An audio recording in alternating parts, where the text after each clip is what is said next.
Herzlich willkommen meine lieben Zuschauer. நான் வந்து யூனிவர்சிட்டிக்கு போகிறேன். இதை வந்து டாய்ஷில் சொல்ல ட்ரை பண்ணுவோம். யூனிவர்சிட்டேட்டோடைய ஜெண்டர் என்ன? ஃபெமினைன், தி யூனிவர்சிட்டேட். அப்போது இஷ் கேய தி யூனிவர்சிட்டேட் அப்படின்னு சொல்லலாமா? அங்கே ஒரு சின்னதாக ஒரு சேர்த்துப்போம். என்னென்னா, நம்ம ஒரு இடத்துக்கு போகிறோம் அப்படிங்கிறத குறிக்கிறதுக்கு சூ அப்படிங்கிற ஒரு வெப்பசட்சியான் வரும்.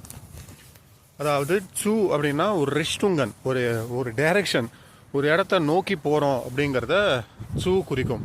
இஷ் கேட் சூ தி யூனிவர்சிட்டேட் அப்படின்னு வரும்போது சூ தி யூனிவர்சிட்டேட் வராது. இங்கே அடுத்த பாயிண்ட் வந்துடும். சூ வரும்போது என்ன வரும்? Aus bei Mitna, aus bei Mitna, Zeit von zu இருக்கா? அப்போ அது டாட்டிவ். அப்போது ich gehe zu தி யூனிவர்சிட்டேட் என்ன ஆகும்? தேர் யூனிவர்சிட்டேட். அப்போது ich gehe zu der Universität. அதை வந்து சுருக்கமாக ich gehe zur Universität. நீங்கள் எந்த இடத்துக்கு போகிறீங்க அப்படிங்கிறத zu யூஸ் பண்ணி எழுதுங்க. Deutsch ist sehr einfach. மலைகள் அட்டகாசமாக இருக்குது. மலைக்கு கீழே வந்து ஒரு லாக், ஒரு பாண்ட் ஒன்று, குளம்